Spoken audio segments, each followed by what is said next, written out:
At this time, the Prince William County School Board will be called to order for our public meeting on the fiscal year 2027 proposed budget. Tonight, we are holding a meeting on the superintendent's proposed fiscal year 2027 budget. I would like to remind the school board members to provide questions on the proposed budget directly to the Chief Financial Officer, Shakil Youssef, who in turn will work with the superintendent staff to develop responses. In addition to tonight's public meeting, there will be a public hearing on the fiscal year 2027 budget on February 18th, 2026, held prior to the school board meeting scheduled for that evening. Citizens may sign up to speak during the public hearing between now and noon on Wednesday, February 18th. Additionally, a budget work session and final markup on the proposed fiscal year 27 budget will take place on Wednesday, March 11th, 2026 at 6 p.m. here at the Kelly Leadership Building. We will now move on to citizen comment time for this public meeting. Those citizens who signed up in advance with the clerk may address the school board this evening when they are called to the podium. Please use proper decorum and manners while at the podium, or you will be asked to step aside. We ask that the audience please be respectful of each speaker and then refrain from any clapping, cheering, or jeering to avoid disruption of the meeting. If you do not do so, the board will recess, and I'll ask that the room be cleared to restore public order. Tonight, we have 3 citizens signed up to speak. When I call your name, please come to the podium and state your name and address for the record. Each speaker will have a total of 3 minutes to speak and must confine their comments to matters related to the proposed fiscal year 2027 budget. At this time, the first 2 speakers that I have here are Elizabeth Sipe-Card and Augustus Sipe-Card. So we'll take Miss Elizabeth Sipe-Card first. Good evening, Chairman Lateef. How much time do I have? 3 minutes. Okay, thank you. Sorry. Okay. You have just proposed a $2.4 billion budget. In this budget, you celebrate the $160 million wage agreement and nearly $29 million for learning and achievement for all. Yet my son Augustus, a student in your district, is currently failing his classes because this board has chosen operational convenience over his civil right to language. For 3 years, you have denied him in-person cued language transliterator during every school day, yet managed to find funding for intermittent after-hours access. You claim the staffing shortage, yet you find the funds to hire 50 new teacher assistants, 15 behavior specialists, and install vape sensors in every high school.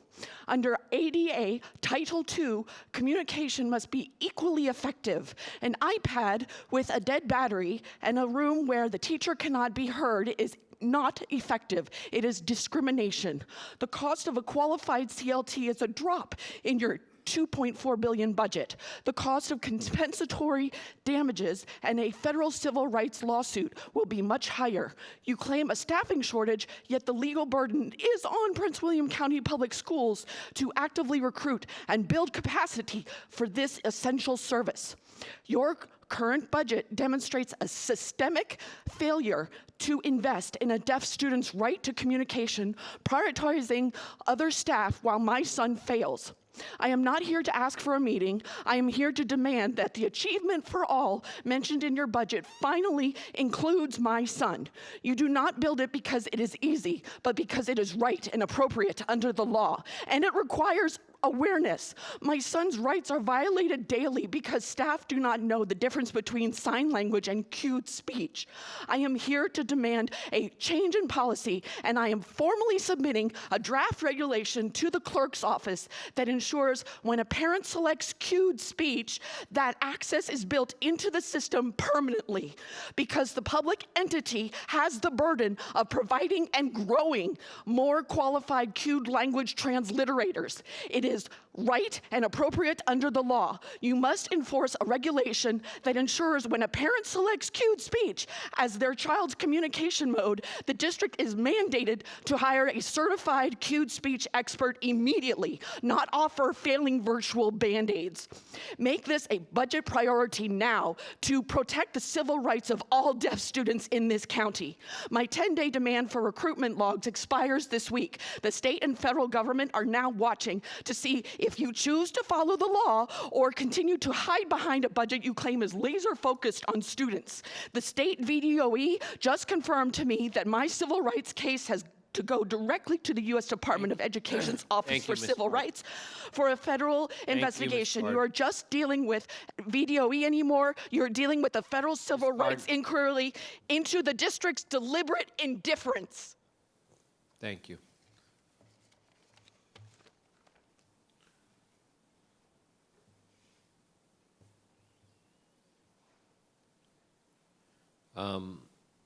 I can't seem to unmute. My button for unmuting the podium doesn't work. I had this problem the other night. No, now it's not. Hello? It did, but now my dais is, it just doesn't, yeah.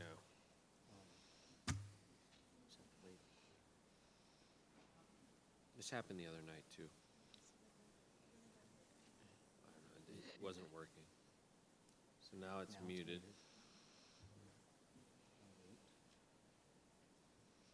Wait for that to change. This is now unmuted. Okay. Can we figure out how to speed that up next? Okay. Augustus Sipe card. Good evening. My name is Augustus Hypecard.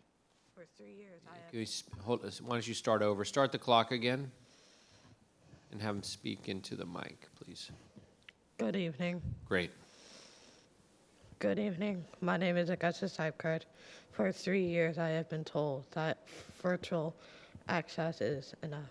It is not. Every day, I have to lug around heavy technology just to hear my teachers in PE and in hallways, while other teachers and students are moving and learning. I am struggling with dead batteries, dropped Wi-Fi, and screens I cannot see. Continuously staring at a screen is not only ineffective communications, it caused me visual fatigue and headaches. When I do not have an in-person cued language transliterator, I do not just miss words, I miss my education. I want to be clear, some people think a teenager does not want an adult following them. But what I actually want is my civil rights. A CLT is not a shadow. They are my access. Having a CLT does not make me stand out. Failing because I cannot understand my teacher makes me stand out. I know what to learn for the rest of my life. I need clear communication, whether I am using my hearing aids or seeking healing through my faith. I deserve the same access to the world that every other student in this room takes for granted. We are formally submitting a draft regulation tonight that mandates change. It makes 3 things very clear. 1, you cannot override a parent's choice of acute speech modality. 2, you must hire qualified in-person experts immediately, not use failing virtual band-aids.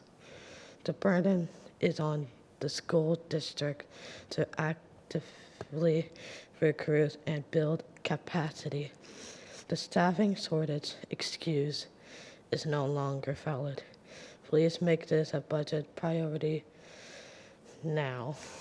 My education cannot wait another 3 years.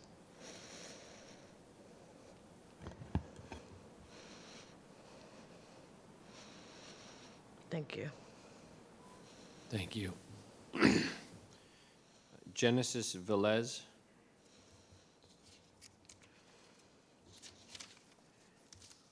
Genesis Velez. Okay. Doesn't seem like she's here, so at this time, that concludes citizen comment time. There being nothing further to come before this board, I now declare the public meeting adjourned.